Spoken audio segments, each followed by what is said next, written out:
Welcome to Improving Sales Performance, a podcast highlighting tips and insights aimed at helping sales organizations realize and maybe even exceed their goals. Here, we chat with thought leaders, experts, and gurus who have years of sales experience from a wide range of industries. I'm your host, Matt Sunshine, CEO at the Center for Sales Strategy, a sales performance consulting company.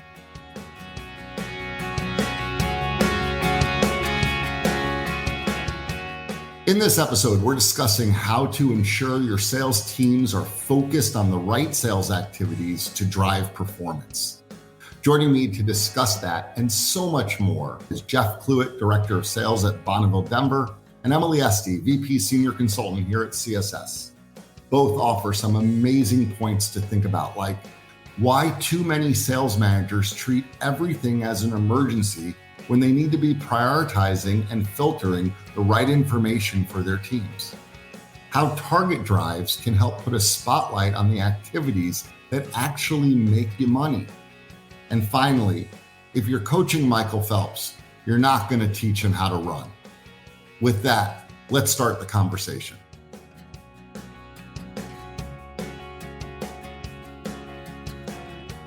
So Jeff, in your experience, what are the biggest challenges that sales leaders face in keeping their teams really focused on the right activities, not just work, but the right activities? Inherently, it's the leadership themselves. I think we can pose or be the biggest hurdle to communication and clear focus because of all the agendas and things we have to focus on, whether it be hearing things from other levels of leadership, other strategies that are being implemented on the fly. Our goal is to make sure we keep horse blinders on our teams and make sure that we get to decipher where the real focus should be, regardless of what's changing on spreadsheets or on charts. We got to make sure that our team is always focused based on what we're telling them is important. Yeah. Emily, anything to add to that? I think that and I think it's hard, but I think a lot of sales managers kind of treat everything as an emergency. You know, everything that pops up has to be dealt with right now. There's just a prioritization that needs to happen with every bit of information that they're getting. And then there's also like a dam that needs to happen. Like, what am I going to deal with and what am I going to move forward to with my team? You know what I mean? Like what they're kind of the filter. So it doesn't all have to go downhill, but what does? So I think it's prioritization and filtering the right information. Yeah, right? It does. It reminds me of in TFM, the whole bell ringing exercise. Exactly. Like, there's a lot of noise coming at us all the time. All the time. Yeah. All right. So Jeff, can you share some real life ways, some practical ways that either you or that you've seen others, how sales leaders leverage data? I know you guys, where you are, you have a lot of data. So how do you leverage that data to guide the sales team towards the best actions to take, the most effective actions to take? Yeah, well, just like, I compare it a lot to baseball, right? For those fans out there who know sabermetrics, the advanced stats and whatnot, a lot of the old school baseball coaches go, well, I still coach with gut and feel and everything else. And I think there's credence to both. The data is informative. It shows you where you might be getting slowed down at a certain level of the process. So where I think the data makes the most sense for sales leadership is it's really guiding the areas you need to focus on, you need to train up, or you need to really hone in on to make sure that the obstacles are not there in the process. When we talk about busy activities versus productive activities, and what the data would tell us is, volume is not the goal here. We often refer to as empty calories. You're just doing stuff to do stuff. It doesn't make sense. If you have an outcome in mind, we're in the outcomes business. What's the next step? Sales is all about inertia, and that data helps us inform where we're getting plugged up and where we can make some action to get past it. Yeah. Yeah. Empty calories is fantastic. I love that. Right. And that's going to bubble up, right? If you're tracking sales process and things aren't moving forward, we know, well, we're doing something else. You're clearly busy, but you're not doing the right thing. And just to Jeff's point, I love that. It's like, one of the things I love most about a target drive is being able to track activity and then assign, we clearly need skill development, either as a group or individually. That's one of the things I love about, target drives in general is we can, there's so much learning that comes out of it. Yeah. And Matt, I've heard you say it many times before, you go home on a Friday and you're driving home, how do I know I had a good week? Everyone deserves to know if they had a good week. Everyone wants to know before they go eat all those calories that actually matter. Being a father of 3, I eat many calories. Maybe that's why it comes to mind. But it's what outcomes did you achieve this week? Not what did you do? What did you accomplish? Yeah, very few people are sitting around doing nothing, right? So let's take that off the table. Everyone's doing a lot. Yes. Everyone's busy. Very productive. But Emily, you brought up target drives. So let's delve into target drives a little bit deeper. While target drives can certainly be a big motivator, we've all seen target drives be the motivator. They can be.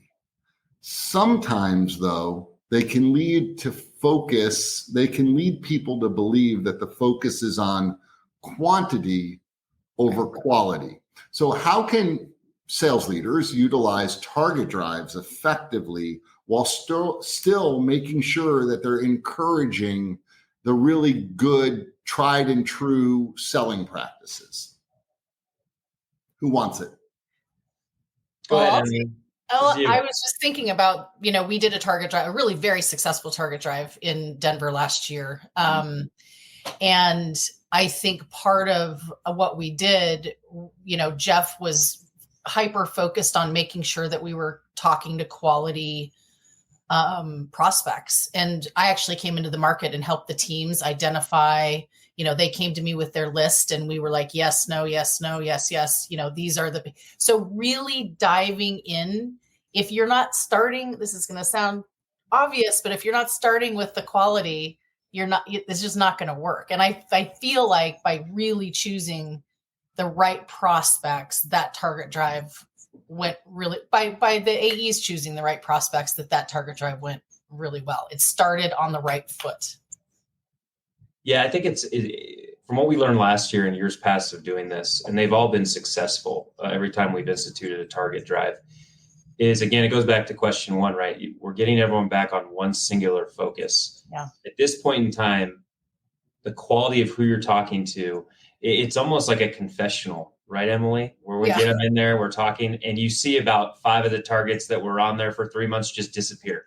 Yeah. Suddenly it's go time. Now, you're training and you're hoping to instill the actions and the processes where your team's always acting that way and always following the target process. But to really put that spotlight on it for a 12-week period or however long you want to conduct a target drive, it's truth serum, right? And then you get out of the I'm just doing this to look good or to check a box, and it turns into the actions and the activities are actually going to make me some money and help my clients. That's right. And it also, I think one of the things that it really does is it helps highlight those parts of the sales process where where our AEs can really move the needle. And that's in the connect phase, like speed up that part of the process. You can speed it up and you can then find out if the client's going to engage or not with you, which is great, fine. But you're like, okay, you have, what we would do is like, do you think you can close this client in 12 weeks? And they'll be like, well, no. I'm like, well, why not? Because you're not speeding up the process where you can speed it up, by doing a better needs analysis, by advising the client. I don't know. I think it just really highlights the steps of the process. And, Jeff's team does a great job with those. So I think they like it too. Sorry, Matt. I was just going to add that what often gets lost in a target drive, and the reason we love to do them earlier on in the year, is the dividends that pay out after the 12 weeks. Sure. Yeah. Because for 12 weeks, just getting that singular focus again early on in a year, you may not have someone convert in 12 weeks, but you're doing everything you can and you're flipping out more people and you're working harder towards that main singular objective. Months from now, you're having conversations with these target level quality accounts that maybe weren't ready yet, or they have all the other boxes checked. So you're doing the work early to pay dividends later in the year as well, which I love about the target drive. I have two things to add. One of my favorite because one of my favorite things is when I'm asked to be brought in to kind of help vet whether or not something is a good target account or not. And I listen to the stories of, this is such a good target account. I've actually had them identified for over a year, they blah, blah, blah. And I just usually just say, okay, so what's going to happen? You've tried for a year to get an appointment with no luck. And I know you've tried. What's going to happen over the next 2 to 3 weeks that makes you believe all of a sudden, because we said target drive, that you're going to get an appointment? Like, what? I think you probably did a good job for the last year. I think you have been doing a good job. So what's about to happen? Well, and you know what I find funny about that is, I think as a kid, like getting a brand new skateboard, you don't want to ride it because you want to get all scratched up, right?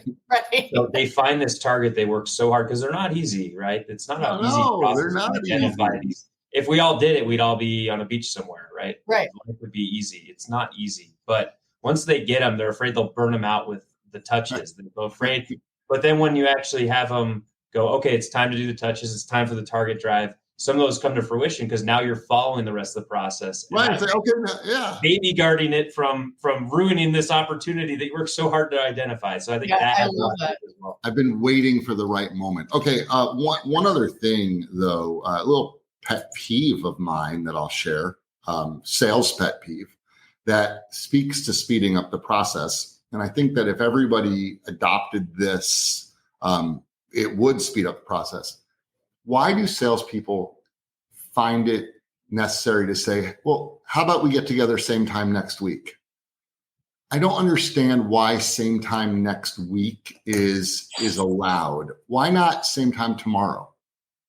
What, right? I think we as salespeople have a comfort level with, okay, today's Wednesday or today's Thursday, whatever. How about next Thursday we meet? Well, why not tomorrow? Or why not? I mean, slow kills deals. Speed it up. Let's not lose contact. I mean, people always, analogies about dating and stuff are always sometimes. But when you first start dating someone, you don't go weeks in between each date. Right? You go, let's see each other tomorrow. Let's see each other again tomorrow. And I think that could speed up the sales process a lot. So what we're talking about now is activities. So let's stay focused on activities for a second.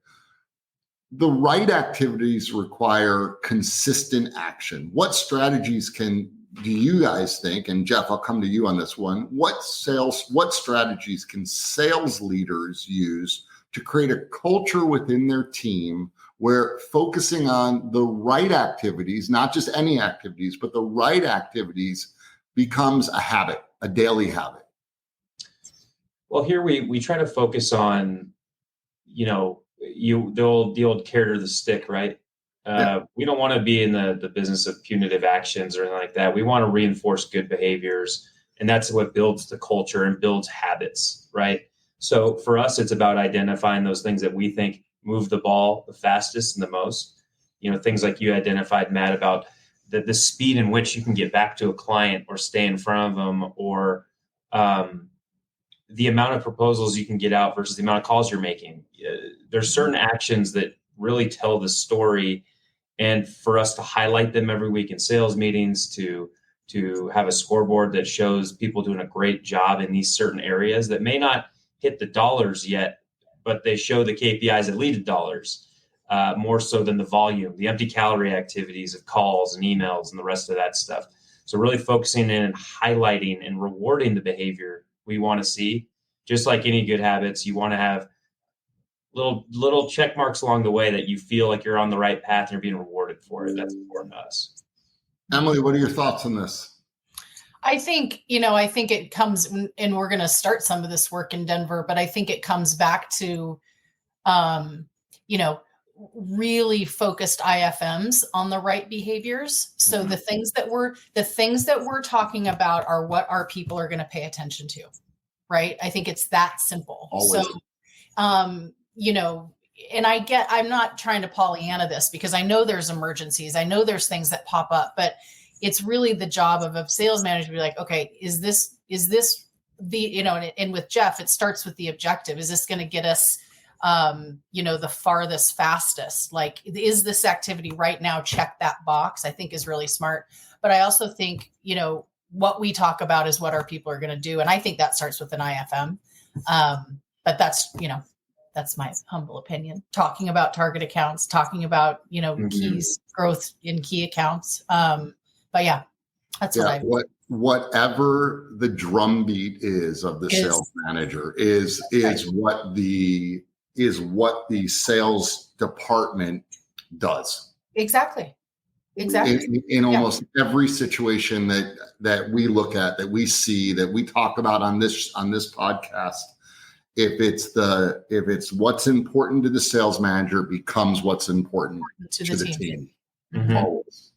All right. So speaking on the topic of what's important to the sales manager, one of the things that's important to sales managers is developing their people. So how can leaders personalize their approach to coaching and giving guidance so that they ensure each team member is focusing on the activities that they're best suited to their strengths? Mm-hmm. How do you do that? Like in real life, IRL, as they say, in real life, how's that happen? You're so hip, Matt. I am. So hip. It's me. Yep. Yeah, exactly.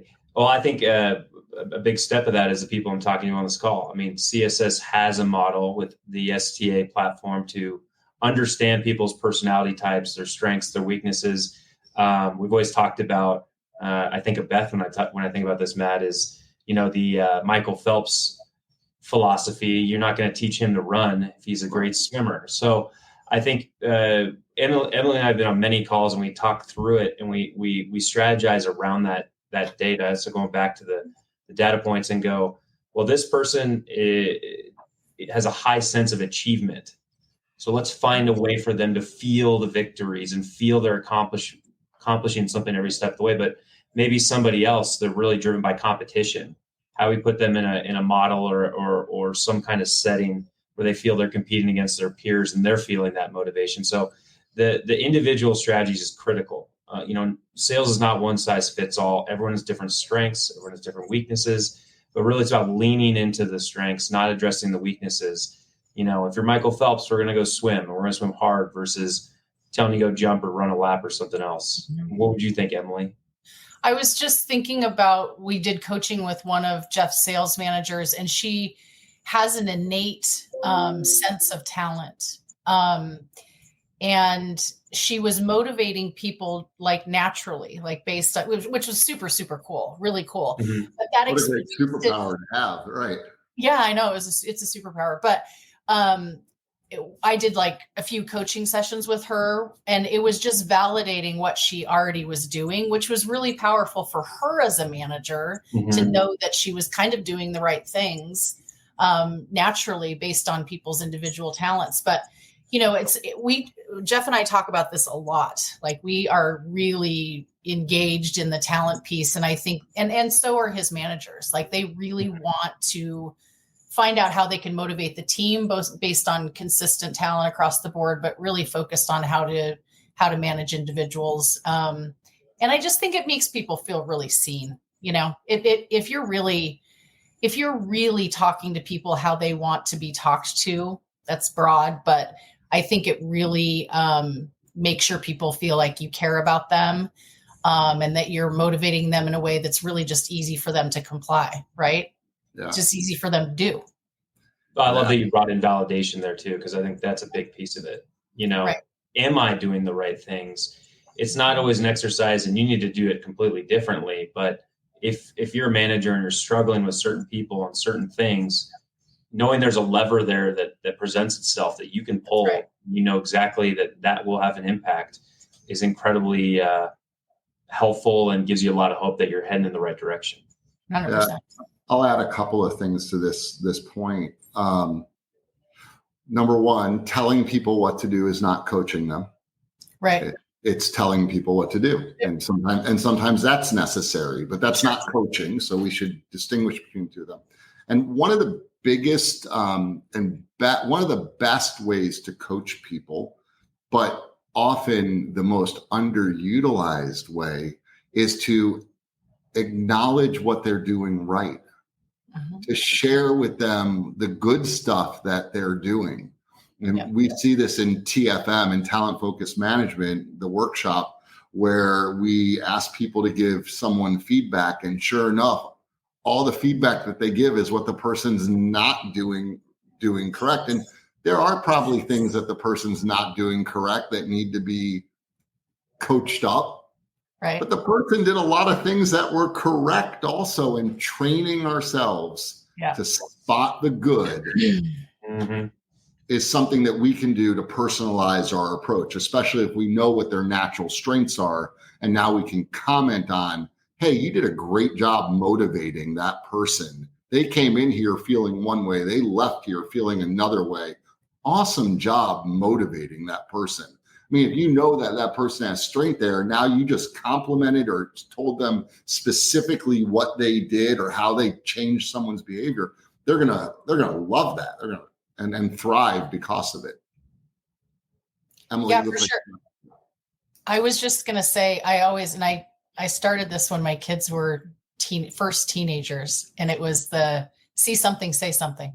Yeah. If you see it, say it. It's so easy for us to see something and be like, that was great, and then walk away. Like, no. Yeah. Actually, I remember this so vividly. I remember my son taking the garbage out one day, and I was like, I really appreciate you. Thank you so much for doing that. And he looked at me like, you're welcome. You know, I think I'm supposed to say you're garbage out. He would then take the garbage out, right? Of He'd see course. it was full and he'd take it out. I'm like, yep, see something, say something. I love that. I think there's so many parallels, right, with this job and being a parent. I laugh with Emily a lot. I'm like, I think I had the same conversation with my 6-year-old son yesterday. And it's not to say it's a matter of intelligence or anything. It's right. We're all human beings. We're all wired a certain way. Right. We tend to lean into good feedback and try to stay away from bad feedback. Right. And people don't like being corrected, you know. Right. Then they feel micromanaged, or they don't feel like you appreciate the strengths they have. So I think that's an amazing point, and I'm taking that one home with me too. So thank you, Emily. You're welcome. All right, so let's wrap this up. Final question. If either of you had to provide one piece of advice or guidance for sales managers looking to better focus their teams on the right activities, what would you give? What would be your piece of advice? Jeff? I'm going to channel Steve Jobs here and say, focus means saying no to good ideas, or focus means saying no to things. I think oftentimes we have squirrel type behavior in this business. We have emergencies, we have distractions. But again, if you have a singular goal in mind and it's a good one, and it's something you can measure against and keep yourself accountable to through either the data or the follow-up, it's all about meaningful actions. So marrying those to the path you're taking to your goals and making sure that you're consistent, you got to block out the distractions. And I think leadership plays such a strong role in that. To your point earlier, Matt, is we're beating the drum. And if we're ringing too many bells, you're asking your people to do a lot of things at once, which is very difficult for anyone to do. So yeah. Absolutely. Emily. I would have said what we were just talking about. Talk about the things that matter and give positive feedback when you see execution. I mean, pretty simple, but that's what I think, I don't know. I think again, talking about what things that matter, talking about the things that are going to move to your point, Jeff, faster and farther, love that. I think that's a great, faster and farther is that's a good, what things are going to do that for us, and use everything that comes up in your day. Does that move me faster and farther? Love that. Absolutely. This has been such a great conversation. Both of you just shared so many great nuggets of information, some great advice. Anybody watching or listening this is going to come away from this type of a podcast with actionable items. And for that, I say thank you, but I also know that anyone listening and watching also says thank you, because a lot of times you listen to podcasts, it's theoretical stuff. And I think today we were really able to get a little bit beyond theory and get into some practical reality. So thank you both for that. And I know if people want to get a hold of you, you guys are both very approachable. We'll put your LinkedIn contact information in the show notes so that if anyone listening wants to get a hold of Jeff or with Emily, that's probably the very best way to do it. And for everyone listening or watching, thank you so much for joining us. And we look forward to seeing you on the next episode of the Improving Sales Performance podcast. This has been Improving Sales Performance. Thanks for listening. If you like what you heard, join us every week by clicking the subscribe button. For more on the topics covered in the show, visit our website, thecenterforsalesstrategy.com. There, you can find helpful resources and content aimed at improving your sales performance.